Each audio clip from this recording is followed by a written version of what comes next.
歡迎返到嚟日常研究部。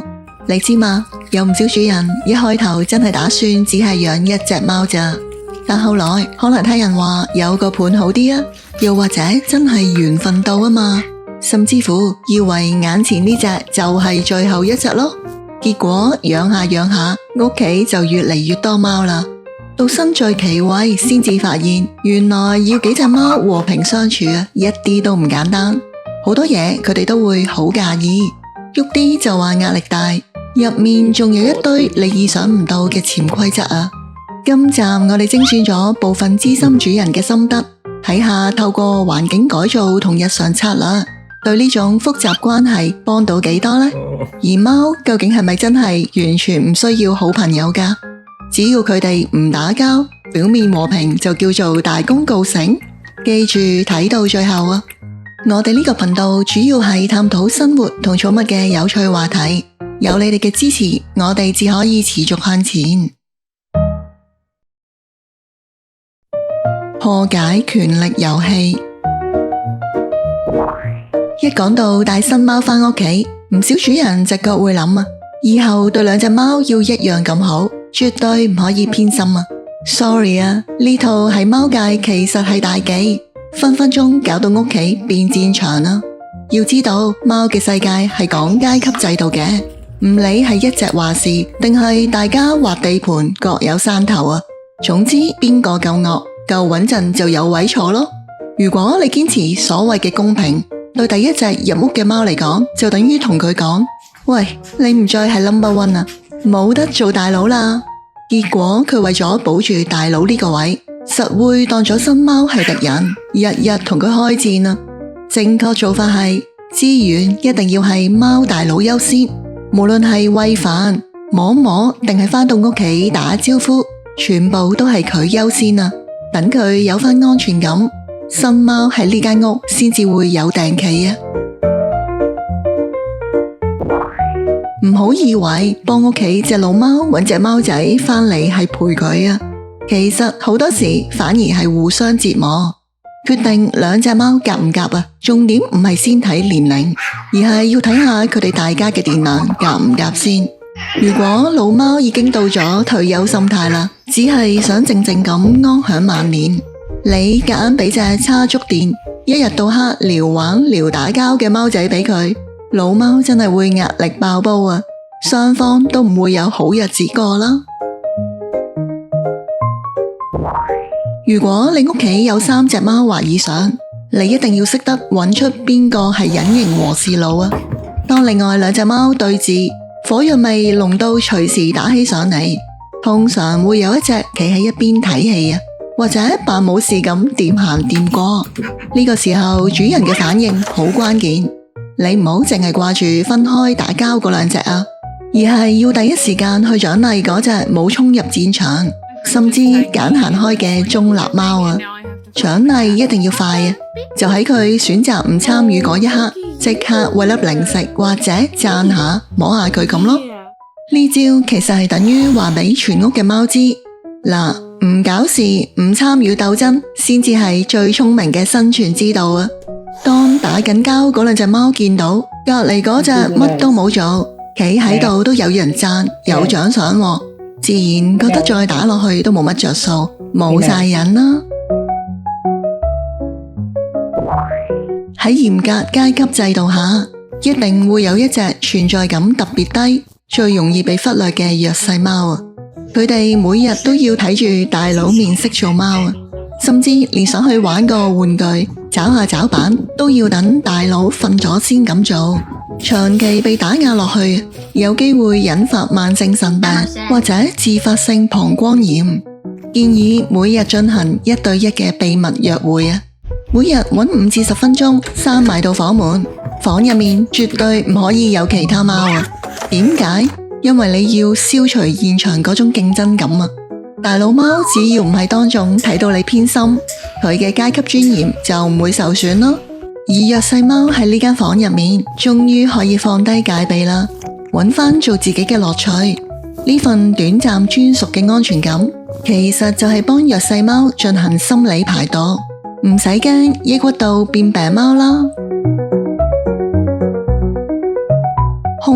路線改造。 How many litter boxes should you have? 好多人以為貓砂盤做到 N+1 就萬無一失啦，但最後隻貓都係周圍亂屙啊！其實問題好多時唔係數量啊，而係擺位同安全感出事。特別喺多貓家庭，砂盤最忌就係得一條路出入，或者擺喺死角位啊！試諗下，弱勢貓去緊廁所時，如果出口得一個，而大老貓只要守正喺門口，弱勢貓就會覺得被困冇得走啊！雖然大老貓未必會直接攻擊，但佢只要喺附近行嚟行去監視住或者堵路，就已經夠晒驚啦。結果弱勢貓可能下次寧願忍尿或者索性喺梳化呢啲開揚容易逃生嘅地方解決。所以砂盤一定要擺喺夠開揚，有多過一條逃生路線嘅地方，唔好俾大老貓有機可乘啊！好多人買貓樹只係睇高低，以為夠高就得啦。其實對細膽弱勢嘅貓嚟講啊，最重要反而係視線隔離。高位唔係淨係用嚟爬，而係要用嚟避開壓力啊！如果你棵貓樹四面好開揚，對正晒全屋，弱勢貓企喺上面反而仲驚啊！因為佢會覺得自己冇錯係高咗，但一樣俾人睇到晒咯。弱勢貓真正需要嘅係一個可以望到晒全場，但側邊同時有遮擋嘅半封閉高台啊！因為貓嘅本能好直覺嘅，只要我睇你唔到，壓力就會即刻減半。雖然大佬知道佢喺度，但只要大家望唔到對方啊，就唔使驚會驚到打起上嚟啦。呢種視覺上嘅直接切斷，比起單純高低差，更加幫到佢哋放鬆啊！多貓家庭最易出事嘅，通常係轉角位或者房門口啊。呢啲位好窄，大老貓最中意守住，等做細嘅或者弱勢貓一行過就難逃接劫。所以屋企嘅活動路線好關鍵啊！可以試下用櫃、牆架拍埋一齊，整條高空通道俾佢哋行啦。咁佢哋就唔使成日撞口撞面，可以各行各路，就可以減少正面衝突。除咗內憂，住村屋或者低層嘅主人仲要防埋外患。如果窗外面成日有流浪貓經過，大老貓睇到但又出唔到去教訓下佢，好容易會將嗰份怒氣發洩喺做細嘅貓身上。呢種無理取鬧嘅轉移攻擊，係多貓家庭開戰嘅常見導火線嚟。最有效嘅做法就係喺貓眼嘅高度貼晒磨砂窗貼，直接切斷佢哋同外面嘅視覺聯繫，屋企自然會平靜好多啦。嗅覺安全系統。貓認人認貓最信得過就係自己家族嗰陣味啦。想新舊貓相處融洽，你隻手就要好似一部氣味攪拌機啦。你摸完貓大佬同所有其他貓，先再去摸新貓，特別要摸下下巴同耳仔邊啊，嗰度係費洛蒙最集中嘅位置，將大家陣味溝埋一齊啊！再厲害啲嘅招數，可以試下直接出動你件着到成陣汗臭味嘅舊 T 恤啊，將你陣味攞嚟打底，粘喺新貓個竇度。當全屋嘅貓聞到新成員身上竟然有你陣味，就會徹底混淆咗佢哋個地盤警報系統啦。呢招比起單純交換貓味更加見效啊！屋企千祈唔好清潔得太乾淨啦。如果你用強力清潔劑抹走晒所有牆角、梳化嘅貓味，貓就會覺得自己好似入咗一間唔知咩嘅酒店咁啊，變到好緊張同焦慮。保留翻一張有大家氣味嘅舊墊、舊玩具啦，係維持心理健康嘅關鍵嚟。氣味就係貓嘅導航系統同安全感來源啦。抹走咗呢張氣味地圖，就等於拆咗佢哋嘅安全網，令原本相處得好地地嘅貓都可能會即刻反晒面啦，又要由頭打過。喺早前關於貓嗅覺嘅集數都提到，有時帶隻貓去完睇醫生返嚟，屋企啲貓會突然反面唔認貓啊，甚至會即刻打起上嚟。原因係醫院嘅化學味，加埋身上浸麻醉藥味，一溝埋就完全冚過晒佢原本嗰陣味啦。正確做法係返到屋企唔好即刻放佢入廳住，要先喺房或者籠度整一個中轉站，然後攞條有齊全屋貓味嘅舊毛巾幫佢全身抹一次，等佢浸醫院味散晒啦，先好放佢出嚟見大家啦。主人指線策略，相信你會發現屋企隻大老貓成日好似巡姦咁啊，唔係守住個飯碗，就係攝住喺房門口或者走廊呢啲必經之路，好似全屋都要經佢批准咁。要打破呢種資源壟斷，重點係唔好再俾佢捉到你路啦。你要改用游擊式嘅做法，唔好再固定時間、固定位置餵食啦，而係喺屋企唔同角落、櫃面、窗台、走廊位、高低位隨機放都得。當資源變到完全冇得預測，貓大佬就冇得靠霸位嚟控制全場。當佢知難而退，做細嘅行開行埋，自然都多返條路行下啦。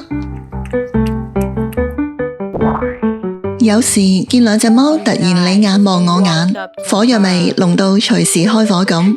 如果你第一時間衝埋去鬧或者勸交，其實只會火上加油啊！呢個時候重點係要先判斷佢哋係咪真打。如果見到長時間壓住對方唔放，尖叫炸晒毛，甚至係死追住嚟打，就一定要即刻介入啊！但如果只係緊張對望或者氣氛開始唔對路，你可以試下用一招唔關事嘅干擾去打斷佢哋啊，例如拍一拍手或者整一啲平時佢哋少聽嘅怪聲啊。目的好簡單，就係要等佢哋個腦由對峙模式即刻轉模。只要成功打斷，佢哋妒火一降溫，你再乘機用零食引開佢哋，一場貓界大戰就喺你手上化解咗啦。至於平時有來有往嗰種追打，只係佢哋平時社交或者放電嘅方式嚟，就唔使太緊張啦。進階日常管理，想搞好兩隻貓嘅關係，食飯其實係最好嘅切入點啊！但一嚟就逼佢哋坐埋一齊，通常都冇咩好結果。一開始揀個大家都唔會望到對方眼火爆嘅遠距離放飯啦，然後再慢慢縮短距離。重點唔係每日移近幾多公分啊，而係你要觀察佢哋食飯嘅時候夠唔夠放鬆啊。如果其中一隻開始眼神唔係幾妥，或者成身繃緊，即係代表呢個位仲未夠安全啊，你要即刻拉開返少少。總之唔好太急啊，等佢哋慢慢習慣對方喺附近，關係自然會一步一步改善咯。如果你屋企啲貓半夜零舍興奮啊，趁你瞓咗先嚟開大戰，通常都係因為佢哋精力過剩，體力冇地方發洩啊。下次臨瞓前攞支逗貓棒同佢哋玩一輪追逐，玩到佢哋攰晒為止啊！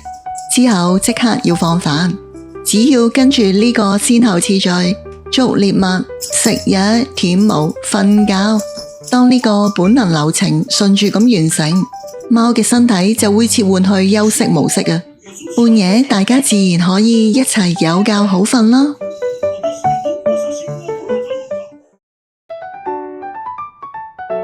睇到呢度，要明白貓同人一樣，各有自己嘅脾性、社交節奏同喜惡標準啊。